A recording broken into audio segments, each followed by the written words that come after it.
Bismillahirrahmanirrahim. Alhamdulillahi rabbil alamin, bihi nasta'inu ala umuri dunya waddin.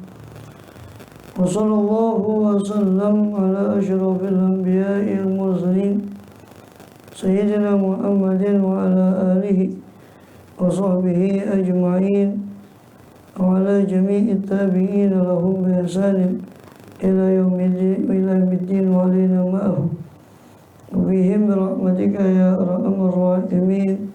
Amma ba'd. Qala subhanak la ilma lana illa ma 'allamtana innaka antal alimul hakim. Rabbi shrah li sadri wa yassir li amri wahlul 'uqdatan min lisani yafqahu qawli. Amin. Alhamdulillah. Alhamdulillah, Allah SWT masih berkenan melimpahkan nikmat karunia pada kita semua, bil khusus nikmatul iman Islam dan sehat walafiat, sehingga dengan itu kita masih diizinkan oleh Allah SWT untuk melakukan segala aktivitas kegiatan kita, bil khusus dalam rangka menunaikan tugas utama kita dalam kehidupan dunia ini, yang beribadah pada Allah SWT.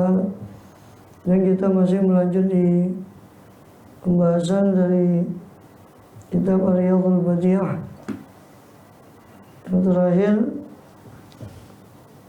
sudah kita bahas tentang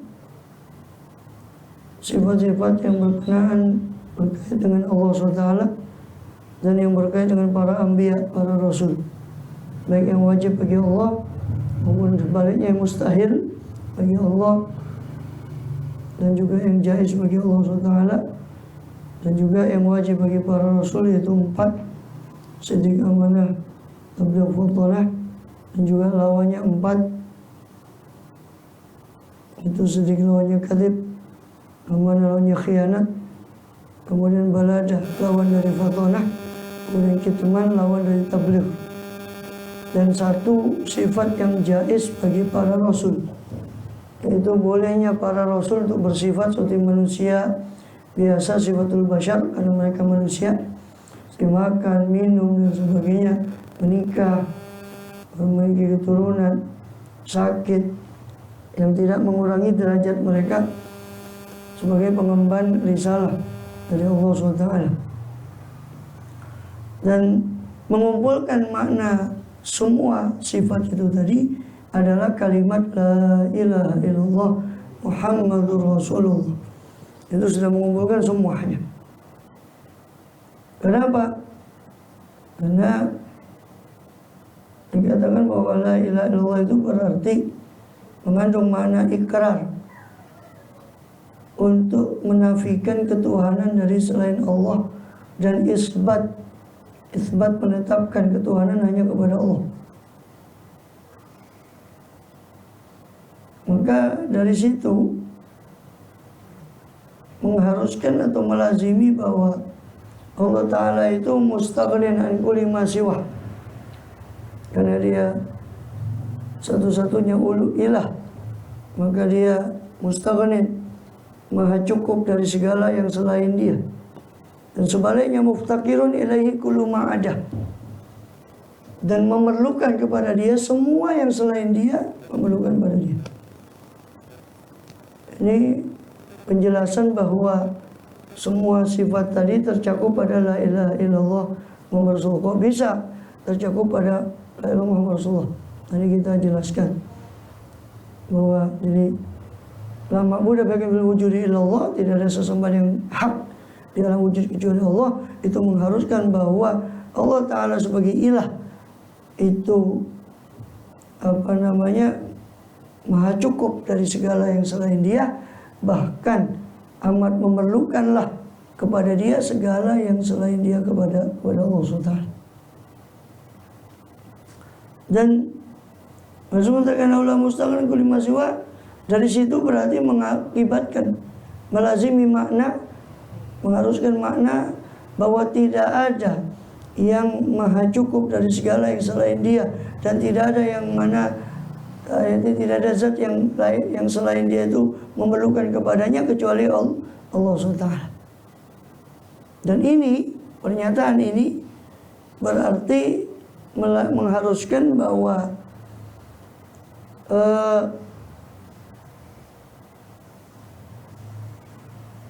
bahwasanya semua i'tiqad, keyakinan yang terkait dengan ilah, dengan Allah SWT, itu tercakup padanya kena istighna. Sebab apa? Sebab sifat istighna mustaghnin an kulli ma siwa. Allah itu maha cukup dari segala yang selainnya. Sifat istighna ini, ke maha cukupan Allah itu mengharuskan wajibnya sifat wujud. Dan bagaimana dia disifati merasa cukup dari yang lain, ada saja tidak.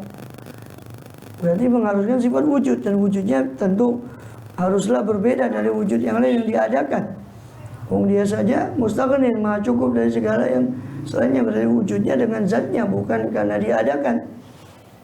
Ya. Kemudian juga berarti mengharuskan pula sifat qidam, karena wujudnya berbeda dari yang lain, berarti wujudnya itu tidak ada permulaan. Karena wujudnya tidak ada permulaan, mengharuskan sifat baqa, nggak mungkin berakhir, karena sesuatu yang ada tanpa ada yang mengadakan, mustahil dia tiba-tiba berakhir dengan sendirinya atau dengan yang lain. Dan itu juga mengakibatkan mukhalafatul awadisi, bahwa Tuhan yang demikian itu pastilah bersifat yang berbeda dengan makhluknya, kan gitu. Ini runutannya kan begitu. Dan itu menyebabkan dia itu qiyamu binafsih, karena dia beda dengan makhluknya, maka dia berdiri dengan zatnya sendiri. Dari situ mewajibkan pula sifat sama, basar, kalam. Ya. Sebab orang tidak, atau zat yang tidak bersifat dengan sifat-sifat itu dianggap lemah. Sama, basar, kalam, ya, manusia kurang pendengarannya, kurang itu dianggap sebagai cacat, tidak sempurna. Maka ya, sama, basar, kalam. Ya.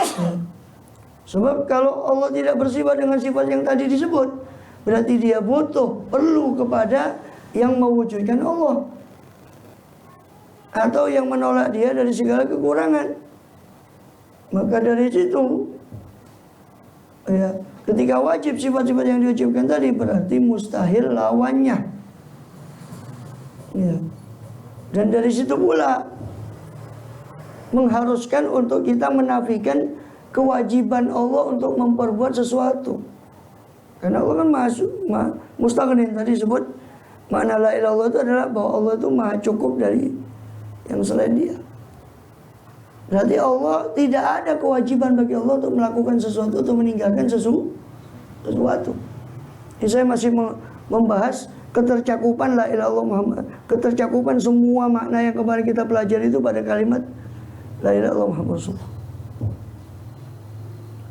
Wa la ilaha illallah mengandung makna Allah itu mustaghnin an kulli ma siwa, muftakirun ila kulli ma ada. Mana la ma'budu bihaqqin wujudi Allah, berarti Allah itu Tuhan yang maha mutlak, yang mana dia maha tidak butuh kepada segala yang selain dia. Justru yang selainnya lah amat perlu kepada dia.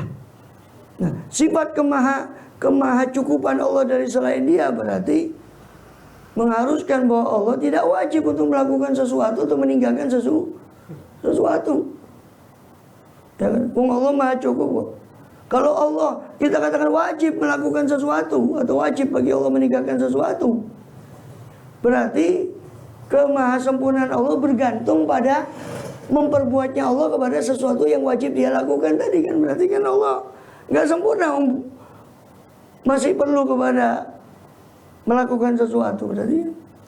Maka dari situ mengharuskan bahwa Allah tidak wajib bagi dia melakukan sesuatu atau meninggalkan sesuatu. Makanya dari situ kan sifat jaiz yang sudah kita bahas tempoh hari. Sifat jaiz bagi Allah yang sudah kita bahas, bahwa Allah boleh melakukan sesuatu, bukan wajib, dan boleh meninggalkan sesuatu, terserah kepada Allah. Ya. Itu tercakup dalam mustaghnin an kulli ma siwa, yang itu salah satu makna la ilaha illallah. Ya.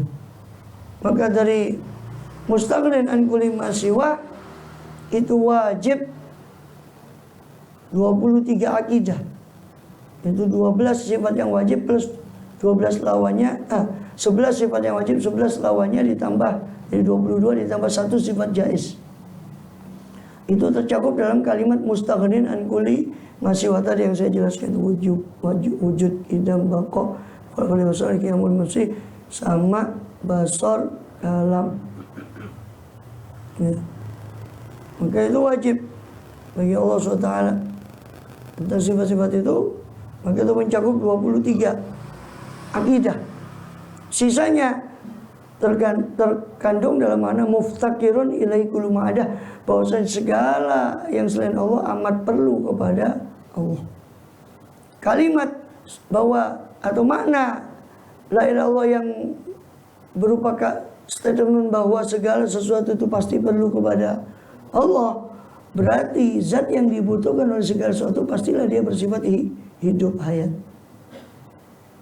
Bagaimana diperlukan dia saja mati umpama. Ini tidak bisa, harus bersifat hayat. Hayat saja tidak bisa, hidup saja. Harus bersifat kudrat, maha kuasa. Kuasa harus bersifat iradat. Berkuasa dengan melakukan kehendaknya sendiri, tidak ada yang memaksa dia. Maka bersifat ilmu. Karena mustahil berkuasa sesuatu tapi tidak mengerti tentang sesuatu yang dikuasainya. Ya. Maka keberadaan Allah itu bersifat hayyan, qadiran, ya, muridan, aliman, dan wahdaniyat. Ya. Maka 8 sifat, 9 sifat itu sehingga 18. Yang tadi 11 sifat yang makna mustaghnin an kulli ma siwa itu 11 sifat, wujud, idam, baqa, qudratul rasul, qiyamul nafsi, sama, basar, kalam, sami'an, basiran, mutakalliman. Karena sama mengharuskan sami'an, sifat pendengaran mengharuskan zat yang maha mendengar dengan sifat samanya tadi. Sifat basar mengharuskan adanya zat tadi yang basiran yang maha melihat dengan sifat basarnya. Sifat kalam mengharuskan zat yang mutakaliman yang berfirman dengan sifat kalamnya, sehingga jumlahnya 11.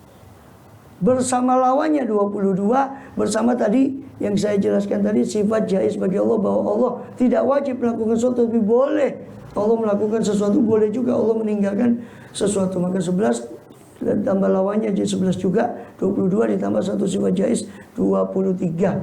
Itu tercakup dalam makna la ilaha illallah yang berupa pernyataan mustaghnin an kulli ma siwa, bahwa Allah itu maha tidak perlu kepada segala yang selainnya, maha cukup dari yang selain. Sedangkan Allah itu muftakirun ilaihi kullu ma ada, bahwa segala yang selainnya itulah yang perlu kepada Allah. Itu mengharuskan Allah bersifat hayat. Mengharuskan sini maknanya akli, ya, secara akal, bukan mewajibkan, berarti mewajibkan Allah, bukan. Wajib secara akli. Kalau mewajibkan secara syariah, tidak ada siapa yang mengatur Allah. Ya, hayat. Jadi muftakirun ilaihi kullu ma ada. Maka makna kalimat yang makna la ilaha illallah yang berupa bahwa segala sesuatu pasti perlu kepada Allah, mengharuskan Allah bersifat hayat, hidup. Oh, dia zat yang diperlukan, maka dia hidup. Diperlukan oleh semuanya, maka dia hidup. Oh, harusnya saya hidup, bagaimana Tuhan yang diperlukan dan hidup? Sifat hayat. Hayat mengharuskan sifat kudrat, ilmu, iradat. Nah, hidup tuh ya sama dengan manusia yang hidup gak punya kekuatan apa-apa, tidak bermanfaat. Maka Allah punya iradat, punya ilmu, punya kudrat. Yang berbeda dengan kudrat dan iradat makhluk, berbeda dengan kekuasaan makhluk. Kuasanya kudrat Allah tidak terbatas, iradatnya tidak terbatas, ilmunya pun tidak terbatas. Ya, hayat, kudrat, iradat, ilmu. Nah, itu mengharuskan sifat hayyan. Itu zat yang maha hidup yang dengan sifat hayatnya. Qadiran, zat yang maha kuasa dengan sifat kudratnya. Muridan, zat yang maha berkehendak dengan sifat iradatnya. Aliman, zat yang maha alim, mengetahui dengan sifat ilmunya, dan mengharuskan sifat wahdaniyat. Semua itu harus ditopang dengan sifat esa. So kalau tidak esa, ada berbilang Tuhan yang macam itu, ya mustahil. Maka rusak alam ini, satu Tuhan kepingin begini, yang satu yang lain kepingin yang lain. Sedangkan kita melihat alam ini teratur, maka tidak ada kecuali Tuhan yang satu. Atau dua Tuhan tadi saling membantu, berarti sama lemahnya. Atau satu kuasa yang satu lemah, terus yang lemah ini ngapain dituhankan? Gitu. Jadi mustahil kecuali ada cuma satu. Nah, maka 9 sifat tadi, kalau dilawankan dengan lawannya, 9 dengan 9 berarti 18. 18 ditambah 23 tadi berarti berapa? 41. satu.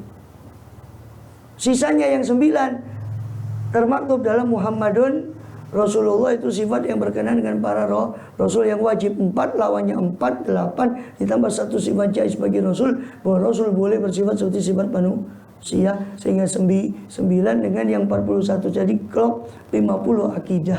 Ini yang wajib diyakini oleh setiap muslim, terkumpul dalam la ilaha illallah Muhammadur Rasulullah sallallahu alaihi wasallam. Kemudian ya, jadi ikrar kok bisa terkumpul dalam Muhammad Rasulullah? Karena ikrar kita bahwa kerasulan Nabi Muhammad SAW itu mengharuskan kita meyakini dalam seluruh apa yang beliau bawa. Nah, maka termasuk di situ wajibnya kejujuran para Rasul. Karena kita wajib meyakini semua yang beliau bawa. Berarti kan harusnya yang membawa kabar itu harus jujur. Bagaimana membawa kabar dari Allah kemudian kita wajib meyakini tapi itu dusta umpama. Dan harus amanat, tidak khianat kepada kabar yang dia bawa sendiri, kepada syariat yang beliau bawa sendiri. Harus fatwana, cerdas untuk menyampaikan kabar yang beliau bawa pada kaumnya, sehingga kemungkinan ada penentangan dari kaum. Cerdas, kalau tidak cerdas ya dibalik sama kaumnya, dibodoh-bodoh. Harus fatwana, harus tabligh, tentu menyampaikan syariat yang beliau bawa. Supaya kita wajib meyakini harus disampaikan. Kalau disampaikan apa yang kita mau yakini, harus tabligh. Maka kebenaran kerasulan Rasulullah yang juga terejawantahkan dalam pembenaran kita pada apa yang seluruh yang datang dari Rasulullah, mengharuskan para nabi itu bersifat 4 tadi, dan memustahilkan para nabi bersifat dengan lawannya yang 4 tadi, sehingga 8, dan membolehkan para nabi itu bersifat seperti manusia biasa, karena memang mereka pada dasarnya mereka juga manusia, tapi manusia yang tidak seperti manusia kebanyakan, alaihimus salatu wassalam. Ya. Kemudian maka ternyatalah dari keterangan itu bahwa semua yang harus kita yakini 50 aqaid itu termaktub dalam kalimat la ilaha illallah Muhammadur Rasulullah sallallahu alaihi wasallam. Ya. Bahkan seluruh hukum itu termaktub pada ucapan Muhammadur Rasulullah. Ya. Adapun orang, maka dari sini ada soal yang kotek. Maka dari sini ulama juga menetapkan bahwa tidak bermanfaat seorang berucap 2 kalimat syahadat selama tidak mengetahui makna 2 kalimat syahadat tadi, meskipun secara global.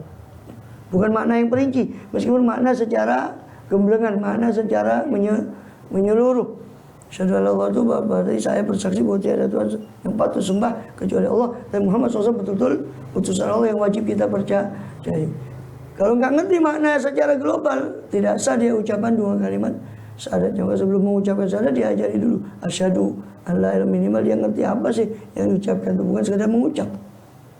Ini syaratnya ngerti yang diucapkan, walaupun keseluruhan, secara keseluruhan. Ya. Kemudian maka adapun orang yang adapun orang yang berzikir dengan kalimat la ilaha illallah, kata para ulama, hendaknya dia memperhatikan kalimat la ilaha illallah itu sebagai saduran, cuplikan dari ayat Quran, supaya bisa diberi pahala hanya dengan kalimat, dengan mengucap saja, meskipun kadang dia lengah dari maknanya.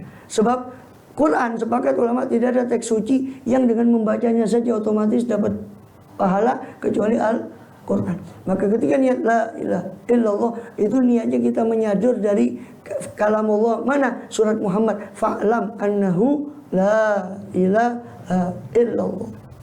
Ketika zikir la ilaha illallah itu kita niatnya menukil dari kalamullah, supaya dengan setiap kalimat Allah kita otomatis dapat pahala. So kalau zikir saja nggak bermanfaat kalau sambil lengah.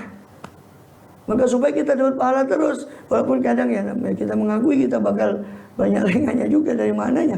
Maka kita mengakui itu, maka kita meniatkan la ilaha illallah itunya, menukil la ilaha itunya, la ilahnya itu menukil dari ayat Quran tadi, fa'lam annahu la ilaha illallah.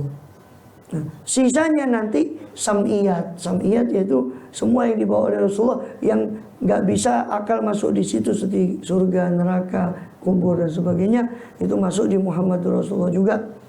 Kemudian adapun iman pada malaikat, di situ katakan ya, wajib al mukallaf ya'taqidu anna malaikata alaihi wassalam min jumlati ibadil mukramin. Wajib pula atas mukallaf dan wajib atas mukallaf juga ayat taqidah untuk apa, yakni apa, hendaknya meyakini setiap mukallaf bahwasanya para malaikat itu adalah malaikat alaihi wassalatu wassalam min jumlati ibadillahil mukramin, termasuk kumpulan hamba-hamba Allah yang dimuliakan oleh Allah SWT. Maka tidak boleh menistakan malaikat itu, na'udzubillah. Meremehkan malaikat itu termasuk menyerempet pada kemurtadan. Karena mereka ibadah mukramun, hamba Allah yang dimuliakan. Anu maksumuna, karena mulia mereka juga termaksum, terpelihara daripada dosa, min jamil ma'asi, daripada seluruh kemaksiatan. Munazzahun sifatil bashar, suci, mereka tersucikan daripada sifat-sifat manusia. Karena malaikat itu bukan manusia, mereka tidak punya nafsu. Ya, manusia itu punya nafsu. Maka malaikat itu menjalankan apa yang Allah perintahkan. Wa la ya'lam katsratum illallah. Bahwasanya tidak ada yang mengetahui banyaknya malaikat itu kecuali Allah Ta'ala. Walaupun yang wajib diketahui ya cuma 10 itu. Minhum Jibril. Di antara mereka adalah Jibril alaihissalam, wa Mikail, wa Israfil, wa Israil. Ya. Jadi di antara mereka ada Jibril, Mikail disebut di Quran di surat Baqarah. Ya. Maka adu oleh Jibril, innahu nazala qalbika dan seterusnya. Kemudian maka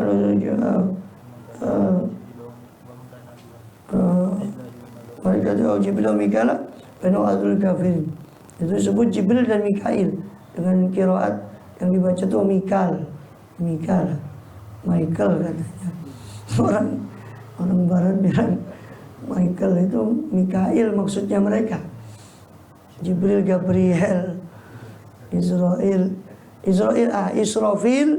itu tidak ada di Quran. Di Quran cuma disebut sangkakalanya toh.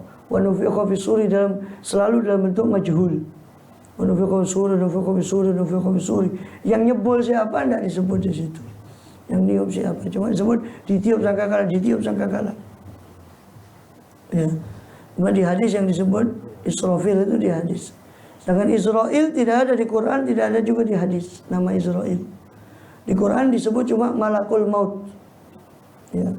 Di surat As-Sajdah, malakul maut alladzi wukila bikum.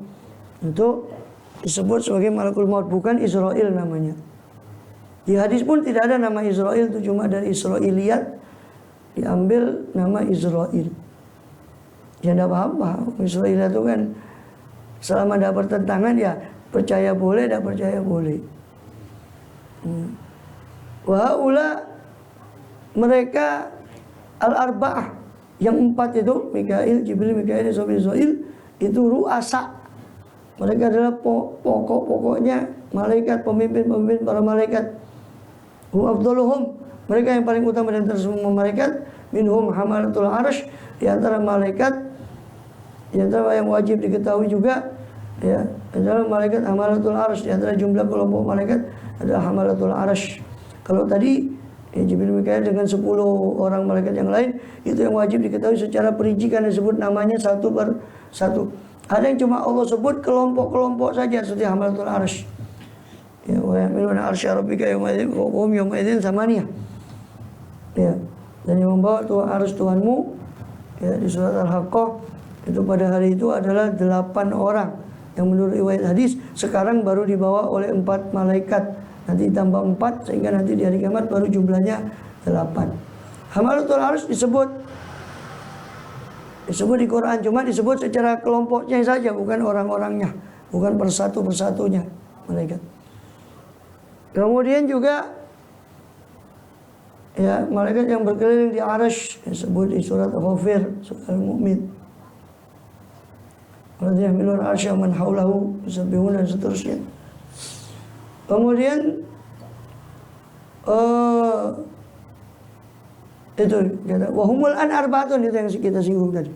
Mereka hamalatul arsh sekarang jumlahnya baru 4. Yuzadu alaihim, dan ditambah atas mereka nanti yaumul kiamat, pada hari kiamat 4. Itu yang dimaksud di surah Al-Haqqah tadi. Ya biluna arsya apa biluna arsya bika fawqahum yauma idzin thamaniyah. Dan yang membawa arsy Tuhanmu fawqahum, di atas mereka, di atas para makhluk itu pada hari itu adalah thamaniyah, 8 orang malaikat pada hari kiamat nanti. Kemudian ru'usum minal arsh, kepala mereka itu di sisi arsy, malaikat itu di atas langit yang ke-7, dan kaki mereka di bawah bumi yang paling bawah. Wa minhum karubiyun, di antara jumlah malaikat yang disebut kelompoknya saja, bukan orang-orangnya, adalah malaikat karubiyun dengan takhfif ra, yang utama itu tanpa mentasydid karubiyun, tapi karubiyun. Ya. Malaikat karubiyun ini malaikat yang berkeliling di arsy. Maksudnya termasuk jumlah malaikat yang berkeliling di arsy. Mereka sebut karubiyun karena selalu berdoa untuk raful karb, untuk mengangkat kesusahan daripada umat manusia. Ya.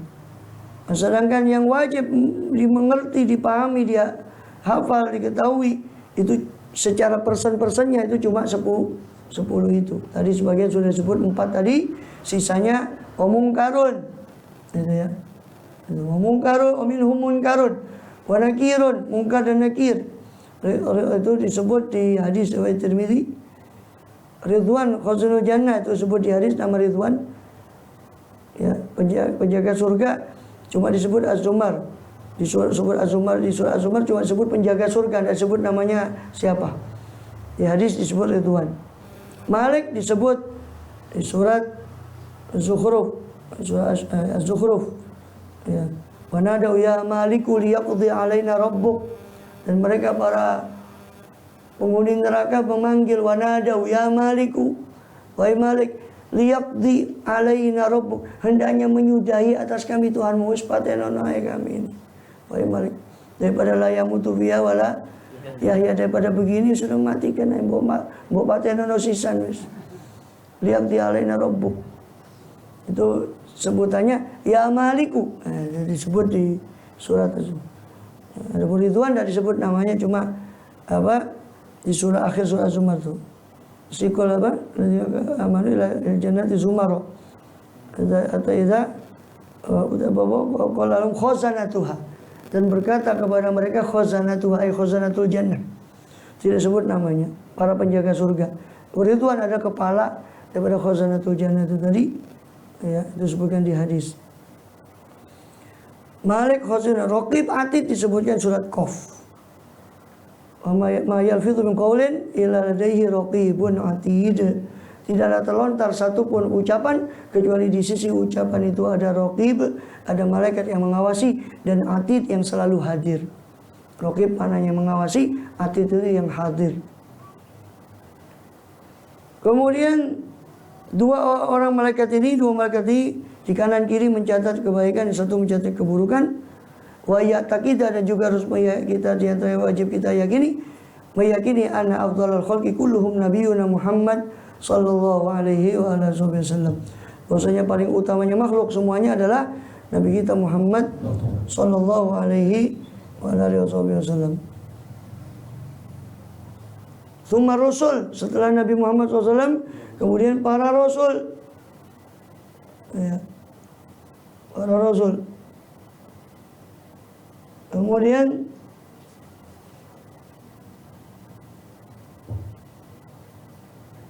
tsumma rasul, tsummal anbiya, baru kemudian para nabi yang bukan rasul.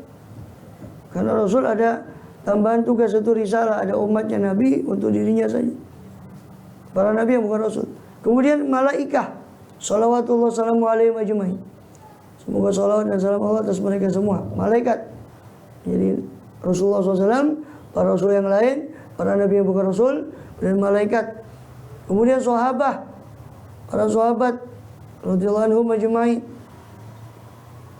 Ya. Kemudian wa ya'taqidu anna khulqa kulum yamutun. Ini para anbiya, kemudian para malaikat. Ya. Ini yang paling utama tentu yang 4 tadi ru'asa. 4 kepala malaikat Jibril, Mikail, Israfil, baru kemudian awamnya malaikat. Para nabi jumlahnya mengatakan 124.000 nabi. Ya. Kemudian rumah sahabat, kemudian para sahabat, kemudian wa ya'taqina khalqa kullu yamutun yaqitu ya'marhim, dan harus meyakini bahwasanya para makhluk semua itu mati ketika selesainya umurnya. Kalau belum selesai belum mati. Meninggalnya manusia itu ya kalau orang melihat karena kecelakaan karena ini karena sakit, itu kan sababiah saja, tapi hakikatnya karena habisnya umurnya. Itu hakikatnya orang meninggal habisnya umur. Ya. Kemudian ini sebab apa? So Allah sudah bilang, "Umakan nafsin antamuta illa biidznillahi kitaban muajjalah." Dan tidak ada bagi jiwa antamuta untuk dia mati kecuali biiznillah, sebagai kitaban muajjal, sebagai dengan izin Allah, sebagai ketentuan yang sudah muajjal, sudah dibatasi waktunya. Ya. Kemudian wa anna qabid li arwahim malakul maut, dan bahwasanya yang menggenggam arwah-roh mereka, mencabut roh mereka adalah malaikat maut, yaitu Azrail. Bi fathil ain, yang memfathahkan ain, Azrail. Kemudian maka ketika ya dengan kaifiahnya berbeda-beda. Kalau di Quran ya maut itu disandarkan kepada Allah di surah Az-Zumar. Allahu yatawaffal anfus hina mautiha walati lam tamut fi manamiha. Ya, di satu ayat maut itu disandarkan langsung kepada Allah yang hakikatnya yuhyi wa yumit. Di ayat yang lain disandarkan pada malaikat maut seperti di surat Sajdah. Qul malakul maut alladzi wukila bikum. Innal maut alladzi malakul maut alladzi wukila bikum. Malaikat maut yang diserahkan kepada kalian untuk mencabut nyawa kalian. Nah, di ayat yang lain, di beberapa ayat yang lain disandarkan kepada malaikat jamak banyak. Ya. Alladzina tatawaffahumul malaikatu thayyibin dan seterusnya. Ya, maka dikumpulkan semua bahwa hakikatnya yang mematikan menghidupkan adalah Allah. Ada malaikat maut, memang dialah yang dipasrai. Ada malaikat yang lain, sebagian gimana kok di malaikat maut satu, malaikat banyak. Itu awan, penolong malaikat maut. Maka sebagian ulama mengumpulkan dua itu, bahwa asalnya masing-masing orang ini cabut dengan malaikat yang banyak itu, awannya malaikat maut. Tapi ketika sudah sampai di kerongkongan, baru langsung malaikat maut yang menghandle itu mengumpulkan dengan ayat itu tadi. Kemudian wa anhum yus'aluna, dan bahwasanya mereka itu ditanya tentang Tuhan mereka, agama mereka, nabi mereka setelah dikubur. Ba'da dafnihim, setelah mereka dikubur mereka. Illa jamaah, maksud kecuali beberapa kelompok yang dikecualikan oleh Allah SWT, yang khusus, yang tidak ditanya, seperti syahid, ya, orang yang murabit, yang menjaga di perbatasan negeri kaum muslimin sehari semalam fisabilillah, meninggal hari Jumat atau malam Jumat, itu tidak ditanya. Ya. Orang yang melazimi qiraat suratul muluk setiap malam. Ya. Kemudian juga orang yang mabetun, banyak orang syahid ini banyak rijanya. Ya, ini yang tidak ditanya. Tapi secara umum semua daripada makhluk tadi ditanya oleh para malaikat di kuburnya. Wa yub'atsuna, dan bahwasanya mereka dibangkitkan nanti pada hari kiamat, yaumul qiyamah. Yuhasabun, mereka dihisab fil mauqif, di mauqif, di mahsyar, ala malim, atas amal mereka, illa man yadkhulul jannata bighairi hisab, kecuali orang yang masuk surga tanpa hisab. Allahumma ja'alna minhum, dan kita termasuk pada kelompok itu. Amin ya Rabbi. Wa anna amarum kullahu tuzan, dan bahwasanya semua amal makhluk itu ditimbang fil mizan. Itu sepakat dalam mizan. Yang khilaf itu apa yang ditimbang? Apa orangnya, apa bentuk suhuf? Nah, itu khilaf. Apa bentuk amalnya, dijasadkan amalnya itu terus ditimbang, itu khilaf. Tapi sepakat ulama bahwa amalnya manusia ditimbang karena disebutnya mizan di beberapa ayat di Quran. Maka sepakat bahwa amal manusia ditimbang di mizan. Gimana cara nimbangnya? Wallahu a'lam, banyak beberapa perincian riwayat. Kemudian wa annahum yamuruna jami'as sirat, dan meyakini bahwa mereka semua pasti melalui sirat. Wa minkum illa wariduha, dan tidak ada di antara kalian kecuali akan memasuki neraka, dalam arti melewati di atasnya, di atas sirat. Kana rabbika hatman maqdiyya tsumma nunajjil ladzina taqaw wa nadhur zalimina fiha jathiyah. Kemudian kami selamatkan orang yang bertakwa. Mudah-mudahan kita selamat. Amin. Wa lal mu'minuna yashrabuna min haudhi nabiyina Muhammad sallallahu alaihi wasallam. Ya. Dan semua orang mukmin ya akan mendatangi minum dari telaga Nabi kita Muhammad SAW. Dan umat Muhammad ini yang adalah syafaatah. So, di dalam riwayat setiap Nabi itu punya telaga, dan telaga yang paling banyak didatangi, kata Rasul, saya berharap telaga saya yang paling banyak didatangi orang sallallahu alaihi wasallam. Dan Allah mengabulkan harapan beliau. Wa akbaru syafaati sallallahu alaihi wasallam, dan yanaluna syafaatah, dan umat beliau pasti memperoleh syafaat beliau yaumul qiyamah, pada hari kiamat. Akbaru syafaatihi, paling besarnya syafaat Rasul sallallahu alaihi wasallam, syafaatul uzma, itu syafaat yang paling agung ketika di mahsyar, ketika diceritakan di hadis yang panjang itu ada syafaat. Ya kan, Nabi Adam dikeluh kesahkan, Nabi Adam saya tidak bisa pergi ke Nuh dan seterusnya, sampai para anbiya pun semua berada di bawah syafaat Rasulullah SAW. Itu syafaatul uzma, mensyafaati seluruh penghuni mahsyar dari panjangnya menunggu hisab itu. Fi fasl qada, tentang pemisahan keputusan, ketika memisahkan keputusan. Wallahu alam bisawab. Ayat lagi dan Nabi Muhammad SAW Arabiyun Quraisyun, dan ya wajib kita yakini bahwa Nabi kita Muhammad SAW dari bangsa Arab, dari Bani Quraisy. Allah alam, dan seterusnya. Itu masih dalam pembahasan i'tiqad, apa yang harus kita yakini. Allah alam bisawab. Al-Fatihah.